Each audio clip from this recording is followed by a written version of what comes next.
Morning students. 11th class में हमारा विषय चल रहा था भारतीय संविधान में अधिकार।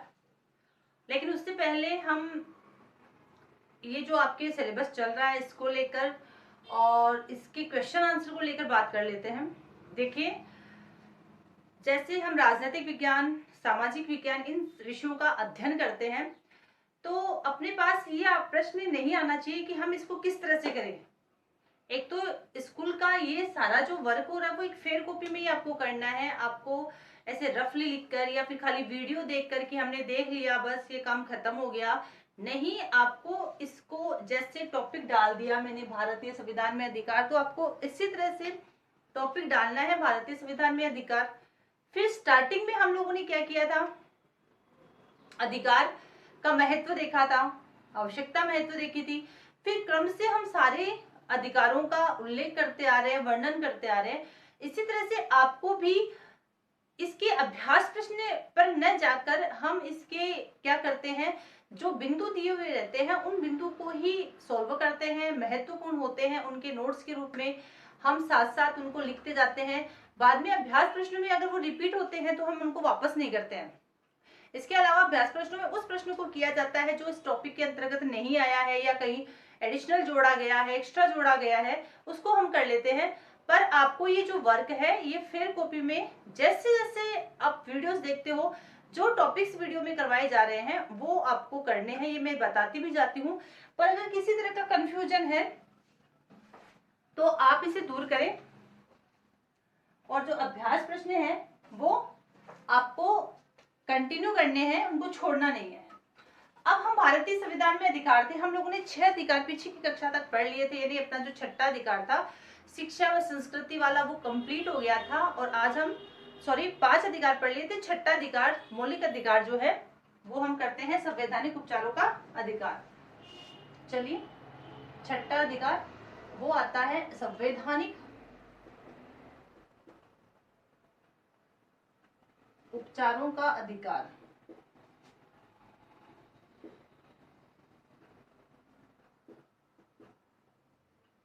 और संवैधानिक उपचारों का अधिकार अनुच्छेद कौन से में है, 32 में है। बहुत महत्वपूर्ण है ये। अनुच्छेद 32 के अंतर्गत संवैधानिक उपचारों के अधिकारों का वर्णन किया गया है।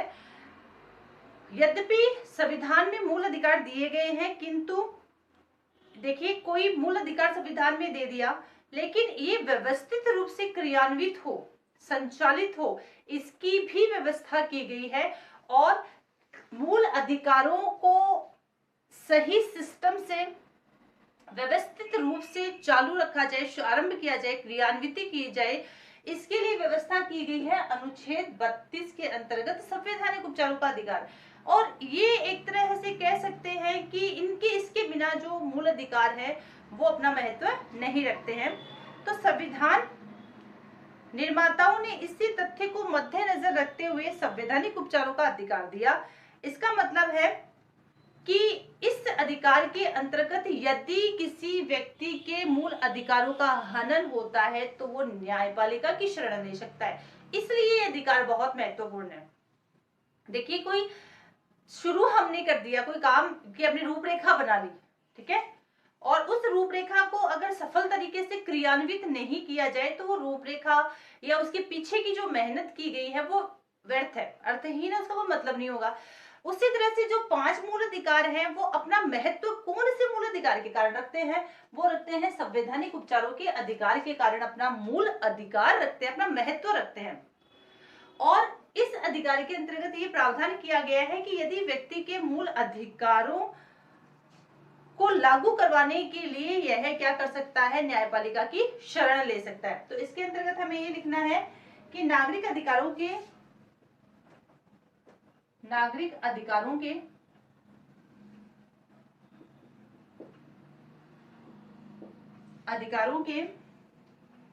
अधिकारों को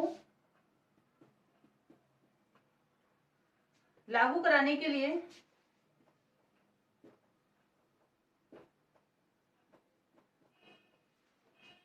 न्यायपालिका की शरण ले सकता है।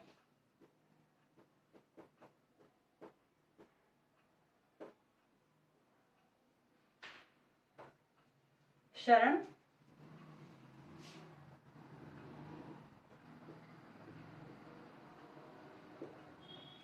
नागरिक अधिकारों को लागू करवाने के लिए न्यायपालिका की शरण व्यक्ति ले सकता है।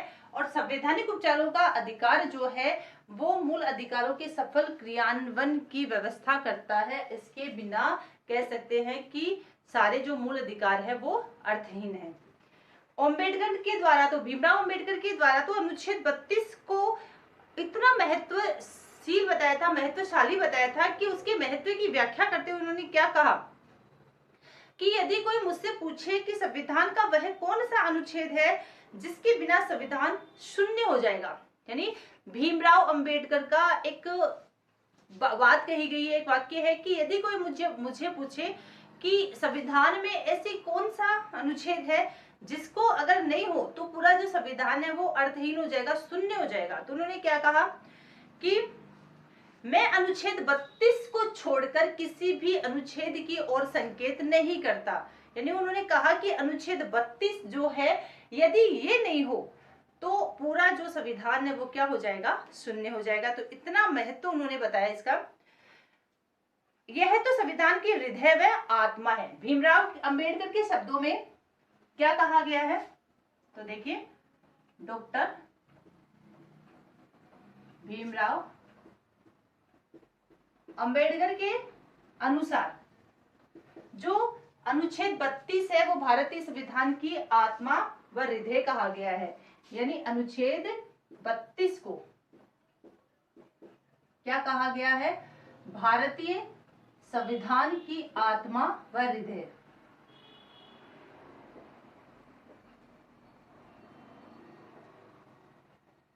आत्मा व हृदय कहा गया है। यानी अनुच्छेद 32 के महत्व को स्पष्ट करते हुए भीमराव अंबेडकर ने क्या कहा कि यदि कोई मुझे ये कहे कि कौन से अनुच्छेद को, ऐसा कौन सा अनुच्छेद है जिसके बिना पूरा जो संविधान है वो शून्य हो जाएगा, तो उन्होंने कहा कि मुझे अनुच्छेद 32 को छोड़कर मैं किसी की ओर संकेत नहीं करूंगा, इसके बिना जो है वो सारा संविधान शून्य हो जाएगा। और इसके महत्व को स्पष्ट करते हुए उन्होंने क्या कहा कि अनुच्छेद 32 जो है वो भारतीय संविधान की क्या है, आत्मा है और हृदय है। तो इस तरह से इसका जो महत्व है वो प्रतिपादित होता है। आपको इतना लिखना है संवैधानिक उपचारों के अधिकारों के अंतर्गत। अब अगला जो टॉपिक आता है कि सर्वोच्च व उच्च न्यायालय के द्वारा, हाईकोर्ट और सुप्रीम कोर्ट के द्वारा मूल अधिकारों की रक्षा करने के लिए 5 प्रकार के लेख जारी किए जा सकते हैं। तो ये मैं आपको थोड़ा सा महत्वपूर्ण टॉपिक है, ये करवा रही हूं आपको, तो आप थोड़ा सा इसके अंतर्गत ध्यान दें। तो देखिए, सुप्रीम कोर्ट के द्वारा और हाई कोर्ट के द्वारा, उच्च व सर्वोच्च न्यायालय के द्वारा, उच्च व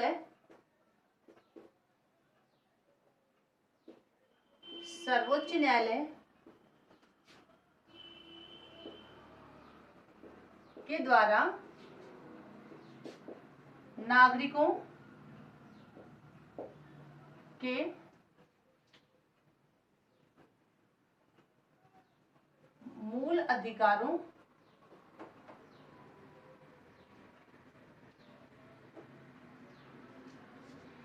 मूल अधिकारों की रक्षा के लिए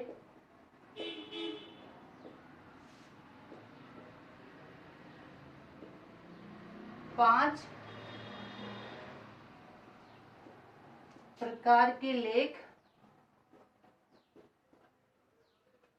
जारी किए जा सकते हैं।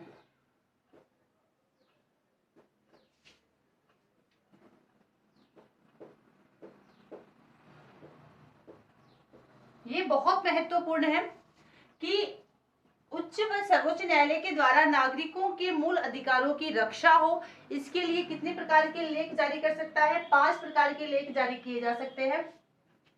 ये महत्वपूर्ण नोट्स है, आपको इसी तरह से इस नोट्स के ऊपर हेडिंग डालनी है ये कि उच्च व सर्वोच्च न्यायालय के द्वारा नागरिकों के मूल अधिकारों की रक्षा के लिए 5 प्रकार के लेख जारी किए जा सकते हैं। यानी इसी तरह से आपको मेन हेडिंग जो है वो हेडिंग डालनी है, और वो कौन से 5 प्रकार हैं जिनका लेख उल्लेख किया गया है जिसमें नागरिकों के मूल अधिकारों की रक्षा होती है।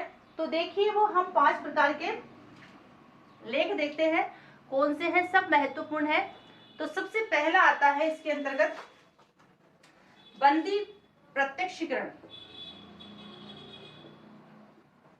बंदी प्रत्यक्षीकरण लेख। और ये क्या है, बंदी प्रत्यक्षीकरण लेख क्या है, क्या होता है इसके अंतर्गत? देखिए, यह उस व्यक्ति की प्रार्थना पर जारी किया जाता है जो यह समझता है कि उसे अवैध तरीके से क्या किया गया है, बंदी बनाया गया है।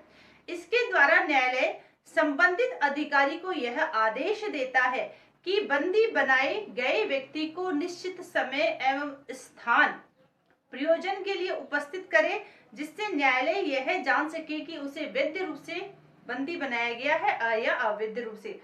अगर बंदी बनाने का कारण अवैध है तो तत्काल उसे मुक्त करने की आज्ञा दी जाती है। बहुत महत्वपूर्ण है बंदी प्रत्यक्षीकरण। बंदी का मतलब कौन होता है, जिसे किसी अपराध के लिए क्या किया गया है, गिरफ्तार किया गया है, बंदी बनाया गया है। और ये जो बंदी प्रत्यक्षीकरण लेख है, ये है एक बंदी, एक अपराधी जिसे ये लगता है कि भाई मैंने कोई अपराध किया ही नहीं, मुझे तो अवैध तरीके से बंदी बनाया गया है, ये उसके लिए है, उस बंदी के लिए है। यानी वो जो बंदी जिसे ये लगता है कि उसे तो गैर कानूनी तरीके से, अवैध रूप से उसने तो कोई गुनाह ही नहीं किया, कोई अपराध ही नहीं किया, उसके बाद उसको बंदी बनाया गया है, तो वो लेख जारी, उसके पक्ष में लेख जारी किया जा सकता है। और उच्च न्यायालय सभी, जो हाईकोर्ट है या तो सर्वोच्च या उच्च न्यायालय, उस अधिकारी को जिसके अंतर्गत या जिसके निरीक्षण में ये काम हुआ है, उसे ये आदेश दे सकता है कि उस व्यक्ति को, उस बंदी को एक निश्चित समय और निश्चित स्थान पर न्यायपालिका के सामने उपस्थित करे, ताकि न्यायालय है, न्यायपालिका में न्यायालय के सामने उपस्थित करे, ताकि न्यायालय यह निश्चित कर सके कि इस व्यक्ति को वैध तरीके से या अवैध तरीके से बंदी बनाया गया है। यदि अवैध तरीके से है तो उसे तत्काल मुक्त करने का आज्ञा दी जा सकती है। तो बंदी प्रत्यक्षीकरण लेख किसके संबंध में आता है? उस व्यक्ति की प्रार्थना पर जारी किया जाता है जो समझता है कि उसे अवैध तरीके से बंदी बनाया गया है। तो इसके अंतर्गत हम क्या लिखेंगे? उस व्यक्ति की प्रार्थना पर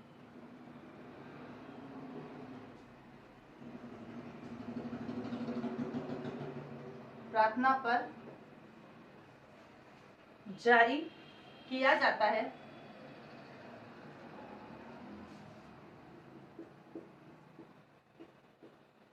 जिसे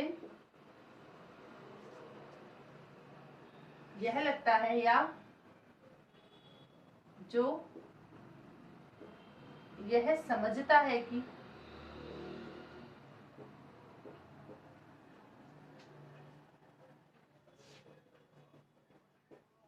उसे अवैध रूप में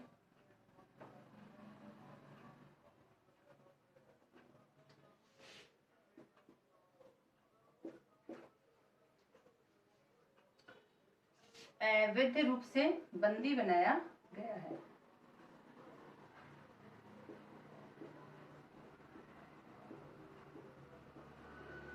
अगर कोई बंदी ये प्रार्थना करता है तो उसकी प्रार्थना पर यह लेख जारी किया गया है, बंदी प्रत्यक्षीकरण। अगर उस बंदी को ये लगता है कि मुझे अवैध तरीके से बंदी बनाया गया है, तो फिर न्यायपालिका उसको अपने सामने, जो न्यायालय है वो अपने सामने उसको उपस्थित होने का आदेश संबंधित अधिकारी को दे सकता है। और अगर न्यायालय को ये लगता है कि इसे अवैध तरीके से बंदी बनाया गया है तो उसे तत्काल छोड़ने की आज्ञा भी दी जा सकती है। इसके बाद में आता है परमादेश। बहुत महत्वपूर्ण है ये चीजें भी। परमादेश,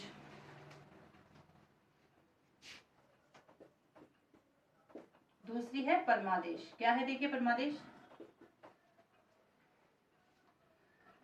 इस आदेश द्वारा न्यायपालिका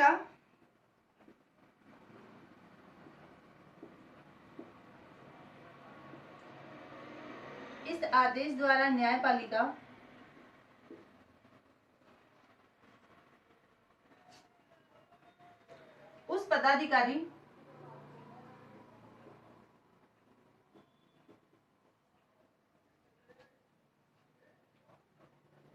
अपने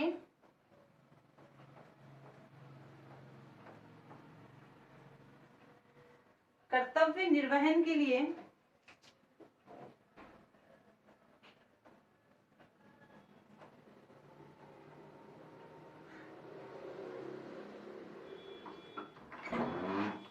आदेश जारी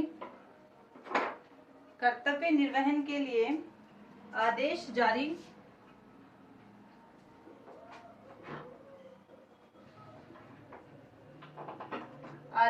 कर सकता है जो पदाधिकारी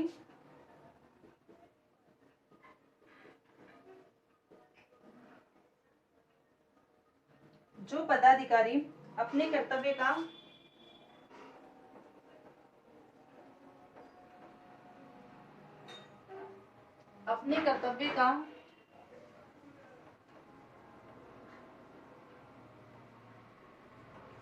समुचित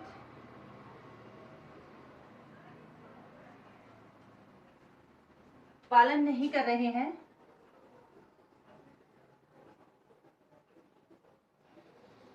अब देखिए इसके अंतर्गत परमादेश के अंतर्गत क्या आया है कि यह आदेश, इस आदेश द्वारा न्यायपालिका, उस कोई भी अधिकारी है, उस अधिकारी को अपने कर्तव्य निर्वहन के लिए आदेश जारी करता है जो पदाधिकारी अपने कर्तव्य का समुचित पालन नहीं कर रहा है। यदि कोई ऐसा अधिकारी है जो अपने कर्तव्य का निर्वहन सही तरीके से नहीं कर रहा है, कर्तव्य पालन नहीं कर रहा है, अपनी जिम्मेदारियों को पूर्ण नहीं कर रहा है, तो उस संबंधित व्यक्ति उस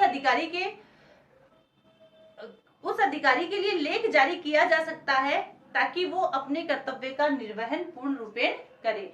तो जो परमादेश है यह न्यायपालिका के द्वारा किसके लिए लेख जारी किया जाता है? उस पद के अधिकारी के लिए जो अपने कर्तव्य का पालन सही तरीके से नहीं कर रहा है, तो उसे अपने कर्तव्य का पालन सही तरीके से करवाने के लिए क्या किया जाता है? ये लेख जारी किया जाता है। तो ये आता है क्या? परमादेश। उसके बाद में तीसरा आता है प्रतिषेध लेख। यहीं पर कर लेते हैं तीसरा भी, प्रतिषेध लेख। थर्ड,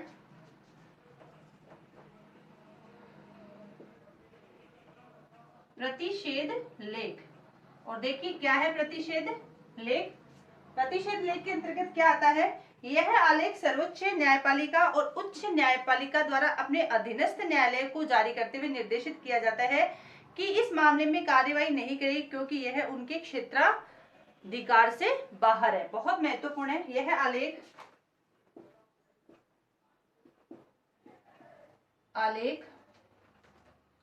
सर्वोच्च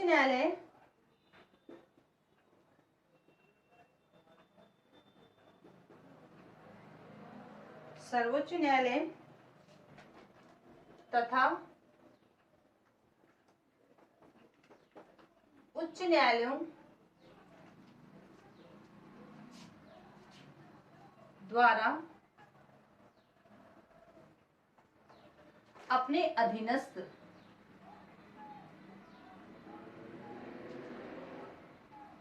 न्यायालयों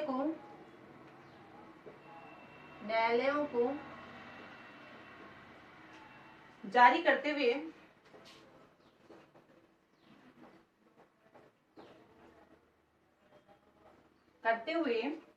निर्देश दिया जाता है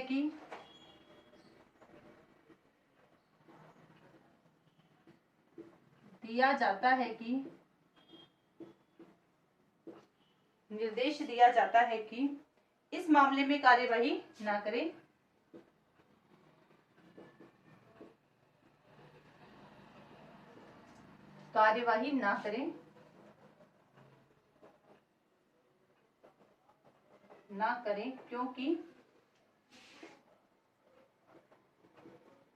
क्योंकि ये उनके क्षेत्राधिकार से बाहर है।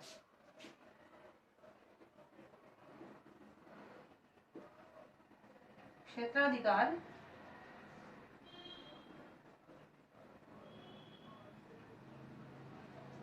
से बाहर है। तो चलिए इसको और देख लेते हैं, प्रतिषेध लेख क्या है।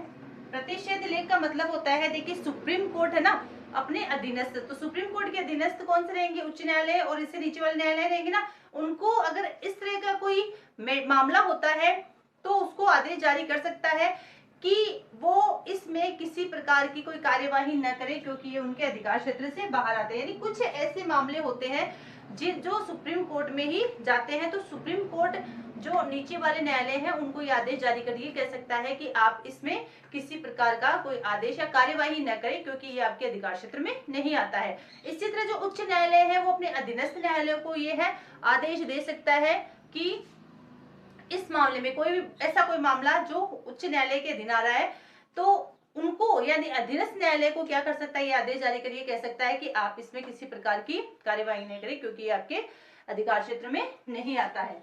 देखिए हमने पढ़ी थी त्रिस्तरीय न्यायपालिका, ठीक है, और त्रिस्तरीय न्यायपालिका के अंतर्गत हमने देखा था कि भारत में त्रिस्तरीय न्यायपालिका है, इस तरह से बटी हुई है।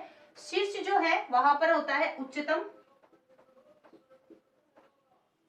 ये होता है उच्च हाई कोर्ट, और ये होते हैं अधीनस्थ। तो पहले फर्स्ट, सेकंड और थर्ड जो सुप्रीम कोर्ट है वो अपने अधीन आने वाले जो कार्यवाही होती है, अपने अधीन आने वाले जो मामले होते हैं उसके अंतर्गत इन दोनों को ये आदेश जारी कर कह सकता है कि इसमें किसी प्रकार की कार्यवाही नहीं करे, क्योंकि ये जो मामला है वो उसके अधिकार क्षेत्र में नहीं आ रहा, ये उच्चतम न्यायालय के अधिकार क्षेत्र में आता है, इसलिए उच्चतम न्यायालय इस पर उचित कार्यवाही करेगा। तो वो क्या कहलाता है, प्रतिषेध लेख कहलाता है। रोका, प्रतिषेध का मतलब होता है रोकना। तो इस तरह से ये प्रतिषेध लेख क्या हुआ कि सर्वोच्च न्यायालय या उच्च न्यायालय क्या करते हैं, अपने अधीनस्थ आने वाले न्यायालय को आदेश जारी करते हुए यह निर्देश करते हैं कि इस मामले में कार्यवाही न करें, क्योंकि ये उनके अधिकार क्षेत्र से बाहर है। जैसे हमने देखा कि अधीनस्थ न्यायालय है, ठीक है, उसमें अगर कोई ऐसा मैटर है तो अगर किसी व्यक्ति को इससे संतुष्टि नहीं होती तो उच्च न्यायालय में जाता है, उच्च से फिर उच्चतम में जाता है और आखिरी फैसला उच्चतम का होता है। तो इस तरह से हम ये कह सकते हैं कि मान लीजिए कोई ऐसा मामला है, कोई ऐसा उलझा हुआ मामला है जो उच्चतम न्यायालय के अधीन ही आ रहा है, और तो इन दोनों को वो है आदेश जारी करिए कह सकता है कि आप इस मामले में किसी प्रकार की कोई कार्यवाही न करें, क्योंकि ये आपके अधिकार क्षेत्र में नहीं आता है। इस तरह से हमने जो मूल अधिकारों की रक्षा करने के लिए 5 प्रकार के लेख जारी किए गए हैं, उनमें हमने 3 प्रकार के लेख पढ़ लिए हैं। आगे आने वाली जो कक्षा है उसमें हम ये आगे के जो लेख है उनका अध्ययन करेंगे, लेकिन आपको ये ध्यान रखना है कि होमवर्क जो है वो बराबर अपनी नोटबुक में रखते रहना है। Thank you.